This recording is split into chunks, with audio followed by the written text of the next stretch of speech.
And we are back with another edition of Monday Previews. Hockey Princess is taking this one off. So you get Crusty the reporter. Hoping at least for Minnesota and Pittsburgh next year that we actually get personnel to do this. But for now, you just get me. So Blackhawks have 3 games coming up next week. Tuesday against the Minnesota Wild in Minnesota, Thursday in Pittsburgh against the Penguins, and then another Friday night contest at the United Center against the Columbus Blue Jackets. So we'll start off with the Minnesota Wild, who are 29-14-9, currently tied for second in the Central Division. They are 4-4-2 in their last 10.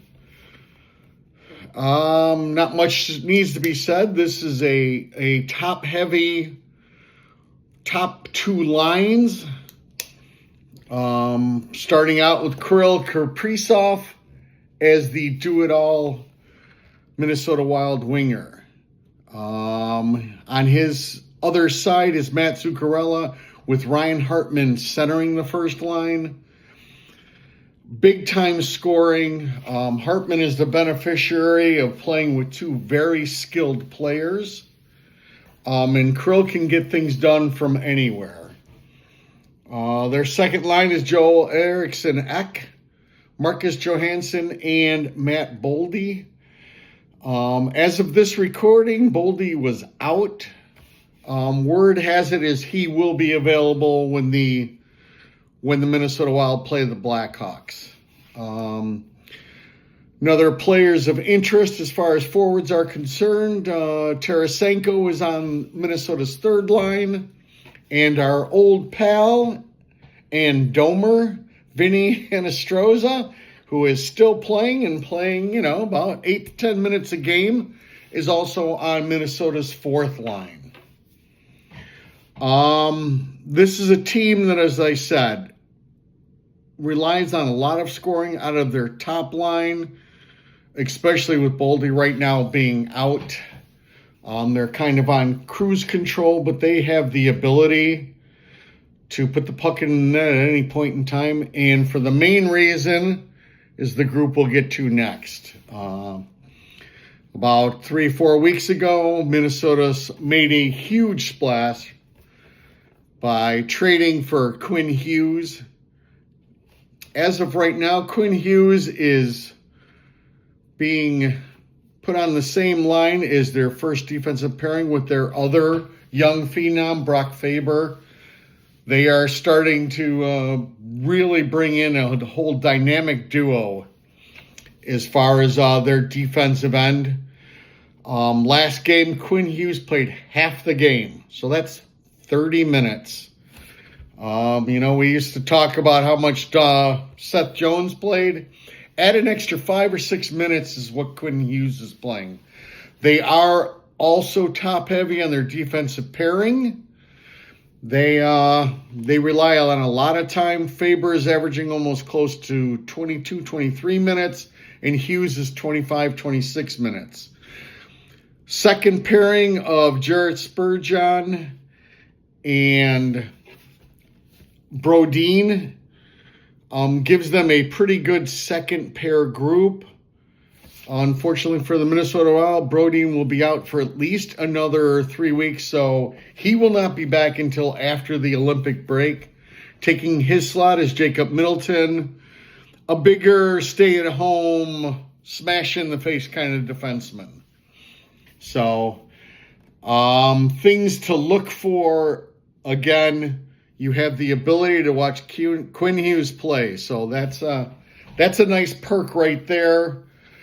Minnesota has been sitting either 2 or 3 for a while in the Central, as those top 3 teams making good distance on the rest of the league, on the rest of the division. As far as who's in net, Philip Gustafsson is their 1A. I would assume he gets the net. There is also Jesper Wallsbrot, who is basically a 1B. Both of them have been playing extremely good hockey. Again, I don't know exactly who they will have in net. This will be a very tough game for the Hawks. This is a team that plays well structured, and again, they have very aggressive defensemen. So again, forwards are going to need to do their job, especially defensively, which the Hawks have done a little bit this year. They've looked pretty good as far as defensive responsibility from their forwards. Okay, and that'll bring us to our game Thursday night. Be in what, I guess it's not called the Igloo anymore. The Igloo's gone, but it'll be in Pittsburgh against the Penguins. And as we all know, who are the top dog on the Pittsburgh Penguins is Sidney Crosby. He'll be flanked by Brian Rust and Richard Rankle. And on the second line is Tommy Novak, Igor Chikhinnikov, I believe that's how you say it, and Evgeny Malkin. Malkin has been back from injury for a little bit. For your Pittsburgh Penguins, they are 25, 14, and 11, sitting second in I believe that's the Atlantic. This is the one team that we all thought would not make the playoffs, and even after their early good start, figured it would not last. Pittsburgh went through a little bit of a dip and then came back out strong. They've been 6-2-2 in their last 10 and have won 3 in a row. As far as IR, the Chris Letang is out, and that's about it. Also, you've got a couple players starting to heat up, one of them being Anthony Mantha. And Dan Muse has done a really good job with his third line. For anybody who's a regular listening to this show knows that we had talked about Ben Kindle a couple times during his draft year. On the grounds we went up to Calgary and we saw him play with his junior team. A very skilled but smaller centerman.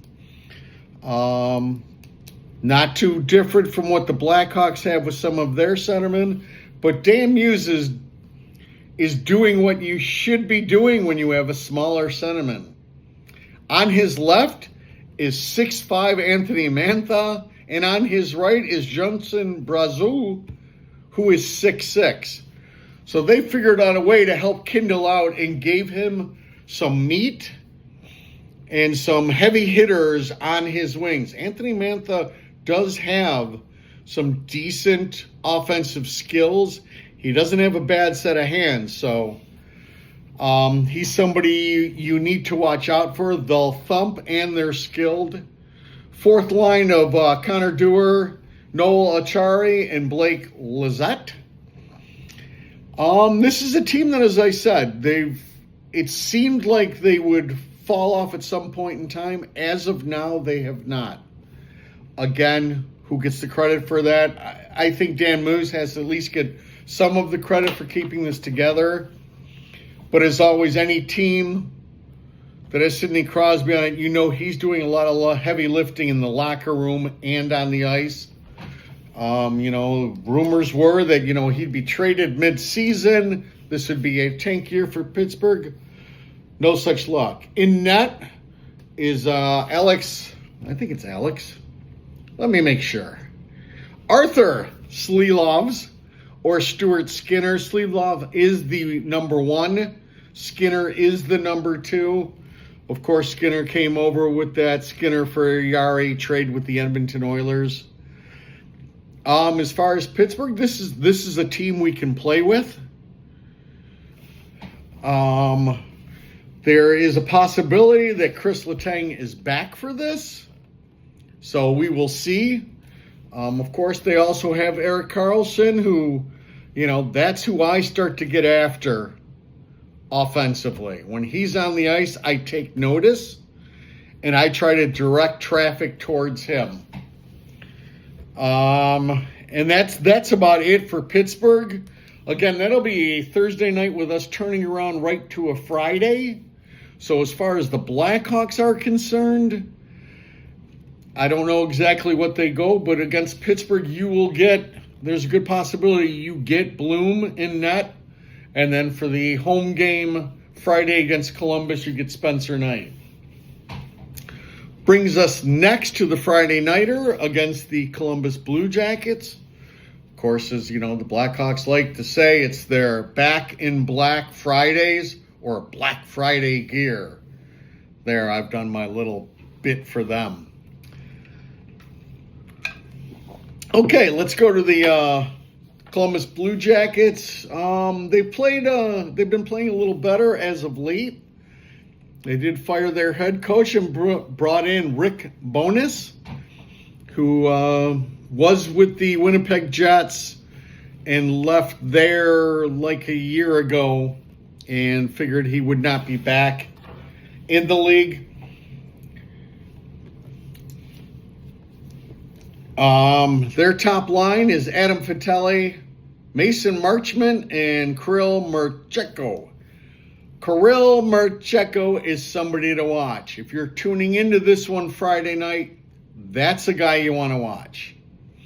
He is a budding superstar.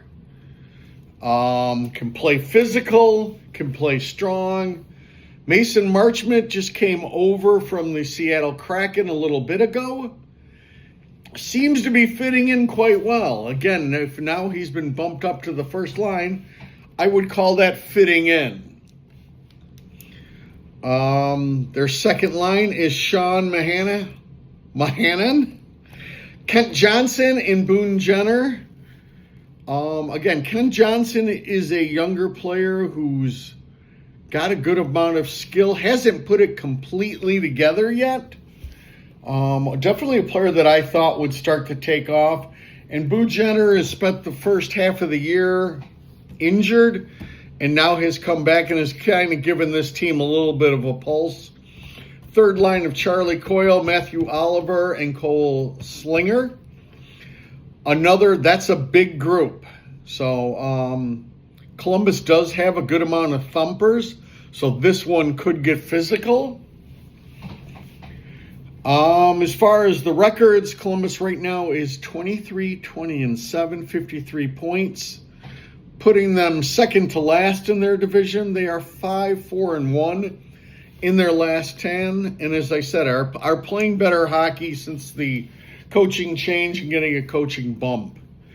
As far as IR, the only two players that Columbus will be missing is Miles Wood, and unfortunately, when they come to the United Center Friday, there will be no Denton Mateychuk. Anybody who listens to this show knows I am a huge Denton Mateychuk fan, and I will not be able to see him live, so that makes me a little sad.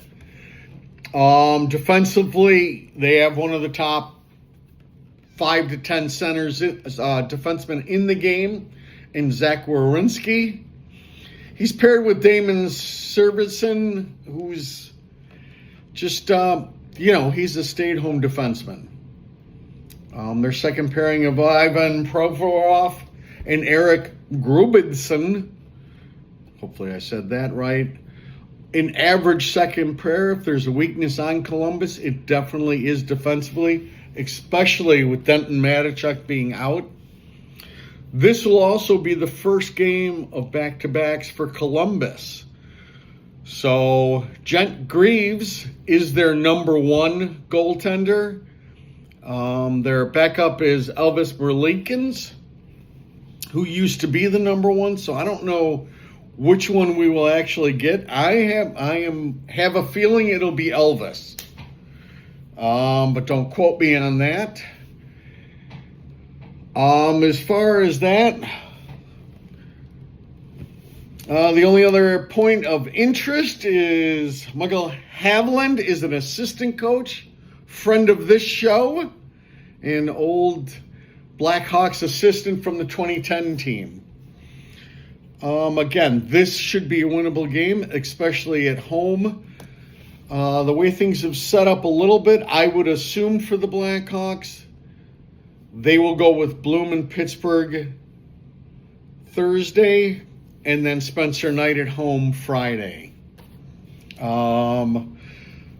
That is all for our Monday previews. It should be a decent week. The boys are playing kind of well.